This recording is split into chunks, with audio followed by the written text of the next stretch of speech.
चीन ने अचानक से अपने रेगिस्तान में छोड़े 12 लाख खरगोश।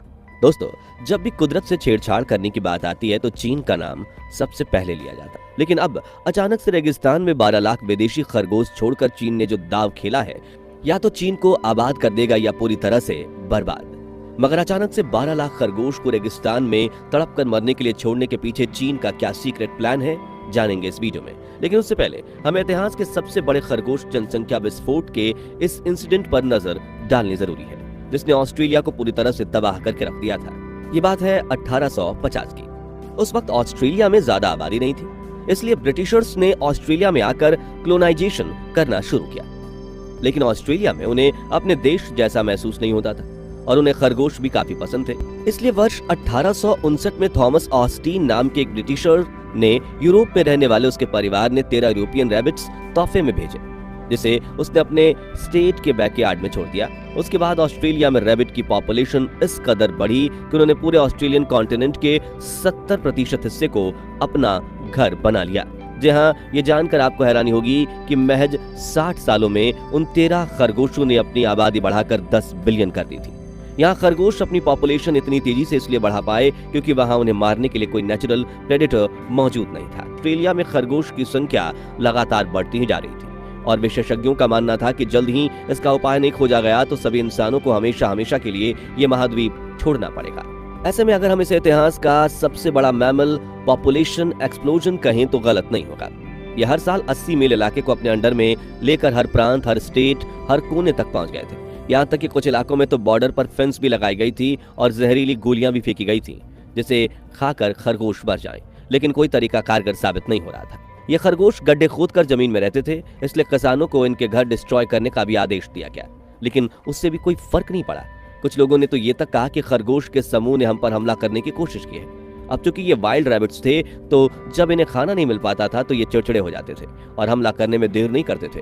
तभी ऑस्ट्रेलिया की सरकार ने कड़ा फैसला लेते हुए कुछ वाइल्ड रैबिट्स को पकड़ा और उनके शरीर में माइक्सोमेटोसिस नामक वायरस को इंजेक्ट कर दिया और उन्हें जंगल में छोड़ दिया। ये वायरस रैबिट को एक ऐसे डिजीज को देता था जिससे तड़प कर उनकी मौत हो जाती थी। एक समय तो ऐसा था कि ऑस्ट्रेलिया के जंगलों में सिर्फ मरे हुए खरगोश ही दिखाई देते थे, लेकिन फिर बचे हुए रैबिट्स ने इस वायरस के खिलाफ अपनी इम्यूनिटी बिल्ड कर ली और अब उनके शरीर पर इस वायरस का कोई असर नहीं होता था, जो देखकर वहां के वैज्ञानिक लैब में ही एक और वायरस बनाने की कोशिश में लग गए। जी हाँ दोस्तों, 80 के दशक में ऑस्ट्रेलियन साइंटिस्ट RHDV यानी रैबिट हेमोरेजिक डिजीज वायरस बनाने में कामयाब हुए, जो रिबोन्यूक्लिक एसिड से बना हुआ था। और जब रैबिट इस वायरस के कांटेक्ट में आते तो तुरंत संक्रमित हो जाते और महज 48 घंटों में उनकी मौत हो जाती। इस तरह साल 1996 आते आते इस वायरस ने ऑस्ट्रेलिया में 96% तक रैबिट्स की मौत कर दी और आज ऑस्ट्रेलिया में करीब 200 बिलियन रैबिट्स हैं, जिनका नियंत्रण बनाए रखने के लिए उन्हें कुछ जंगलों में ही रखा गया है।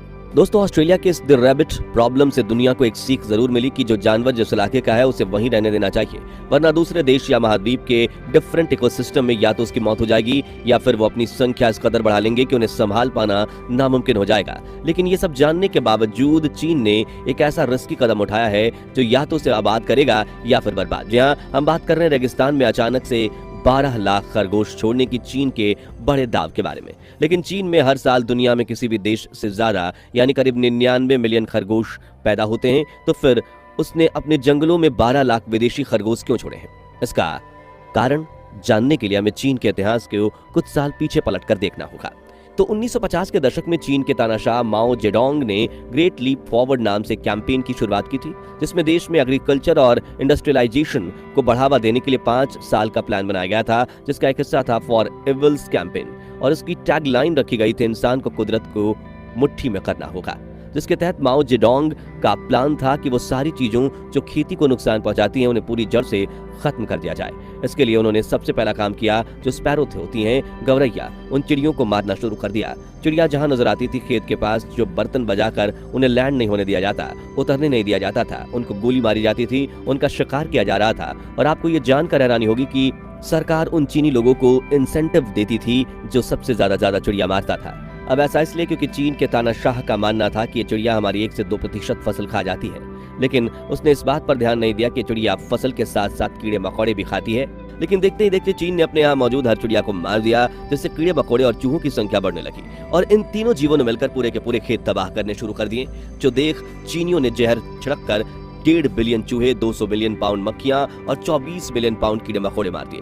लेकिन इसका असर खेत में अनाज पर भी पड़ा और चीन का एग्रीकल्चर तबाह हो गया, जिससे वहां अगले 4 सालों तक भयंकर भूखमरी फैली, करोड़ों लोगों की जान गई और कई जंगल सूखकर रेगिस्तान में बदल गए। और उस बेहुदा गलती का नतीजा चीन आज भी भुगत रहा है। जहां आज से करीब 30 साल पहले 90 के दशक में चाइना का रेगिस्तान 1.7 मिलियन स्क्वायर किलोमीटर बड़ा था, जो कि देश के कुल जमीन का 9.5 मिलियन स्क्वायर किलोमीटर का लगभग 5वां हिस्सा था। लेकिन साल 2015 आते आते चीन का रेगिस्तानी इलाका 2.62 मिलियन स्क्वायर किलोमीटर तक पहुंच गया और रेतीला रेगिस्तान धीरे धीरे अपनी सीमाएं बढ़ाता जा रहा है, जिससे चीन में बारिश की कमी होने लगी और ग्लोबल वार्मिंग भी अपने चरम पर पहुंच गई। साथ ही पानी भी कम होने लगा और शहरी इलाकों में भीड़ बढ़ने लगी, क्योंकि गांव में रहने वाले लोग शहरों की तरफ माइग्रेट होने लगे, जो देख चीन अथॉरिटीज के पैरों तले जमीन खिसक गई, क्योंकि इस डेजर्टिफिकेशन से चीन को हर साल 54 बिलियन युआन यानी करीब 63,400 करोड़ रुपए का इकोनॉमिक लॉस हो रहा था। वहीं इससे चीन की 30% जनता यानी 40 करोड़ लोगों पर प्रभाव पड़ रहा था और अगर ऐसा ही चलता रहता तो अगले 300 साल में चीन एक बंजर रेगिस्तान बन जाता। जिसे देखते हुए चीन ने रेगिस्तान को जंगल में बदलने के प्रोजेक्ट पर काम शुरू किया, जिसमें 3 स्टेप्स फॉलो किए जाने लगे। और पहली टेक्निक थी फॉरेस्ट्री, जिसके तहत चीनी प्रशासन ने 3 लाख एकड़ रेतीली जमीन में जंगल बनाने के लिए वहां से पेड़ लगाने शुरू किए, जो रेतीली जमीन में उग सके। दूसरा कदम था एग्रीकल्चर, जिसके लिए रेगिस्तान के आसपास के गांव के किसानों को इस जमीन पर खेती करने के लिए प्रेरित किया गया और उन्हें उस तरह की फसलों की खेती करने को कहा गया जो रेतीली जमीन पर कम पानी में पनप सके। इस तरह पहले फॉरेस्ट्री प्रमोट की गई, फिर एग्रीकल्चर प्रमोट किया गया और अब इकोसिस्टम को पूरा करने के लिए आखिरी प्रक्रिया बाकी थी, जो थी एनिमल हस्बेंड्री यानी पशुपालन। अब चीन के वैज्ञानिकों ने सालों तक रिसर्च किया कि इन जंगलों में कौन सा जानवर छोड़ें जो नए इकोसिस्टम में पनप सके और अपनी संख्या भी बढ़ा सके, ताकि इनका पशुपालन करने वाले किसानों को भी आमदनी हो सके। और फिर रेक्स प्रजाति के रैबिट को चुना गया, क्योंकि चीनी लोगों को रैबिट खाना बहुत पसंद है, जिससे इन्हें पालने वाले किसान इन्हें बेचकर कुछ पैसे भी कमा सकते थे। इसके अलावा इस प्रजाति के खरगोश की खासियत होती है कि ये घास की जड़ों को तराशता है, जिससे ये जमीन की मिट्टी में खुदाई करके सुरंग बनाता है और फिर उसमें जाकर नीचे से घास की जड़ों को चरना शुरू करता है। इसकी इस हरकत से जमीन और ज्यादा उपजाऊ होने लगती है और उपजाऊ जमीन होगी तो पुराने प्लांट्स से जो सीड यानी बीज गिरेंगे वो भी अपने आप उगने लगेंगे और फॉरेस्टेशन की प्रोसेस बूस्ट हो जाएगी। ऐसे में चीन ने विदेश से 12 लाख रेक्स रैबिट खरीद कर उन्हें अपने रेगिस्तान में बने नए जंगलों में छोड़ दिया है और चीन को इससे भी लाभ दिख रहे हैं। जहां अब इन रैबिट्स को छोड़ा गया था तो शुरुआत में इनके लिए 100 किलोमीटर की जगह फाइनल की गई थी और उस 100 किलोमीटर रेगिस्तान में सिर्फ 3% यानी 3 किलोमीटर लैंड एरिया में ही वेजिटेशन यानी पेड़ पौधे थे। मगर कुछ ही सालों में यह आंकड़ा बढ़कर 84% तक पहुंच चुका है, यानी 100 में से 84 किलोमीटर जमीन उपजाऊ हो गई है, जहां घास, पेड़ पौधे, फसलें पनप रही हैं। लेकिन जैसा कि आपने ऑस्ट्रेलिया के केस में देखा, खरगोश वैसे ही फॉरेस्ट्री को प्रमोट करते हैं, लेकिन उनकी संख्या हद से ज्यादा बढ़ जाए तो वो पूरे के पूरे जंगल को तबाह भी कर सकते हैं। तो देखना ये होगा कि आगे क्या होगा। तो दोस्तों, चीन ने अपने रेगिस्तान में 12 लाख खरगोश छोड़कर सही किया या गलत? क्या भारत को भी चीन जैसा रिस्की प्लान बनाकर अपने थार रेगिस्तान को जंगल में बदलने की कोशिश करनी चाहिए या नहीं? इस बारे में अपनी राय जरूर बताइए। ये जानकारी पसंद आई हो तो वीडियो को लाइक और शेयर जरूर कीजिए और ऐसी ही दिलचस्प वीडियोस के लिए इस चैनल को सब्सक्राइब करके पास वाली घंटी जरूर बजा दीजिए। धन्यवाद।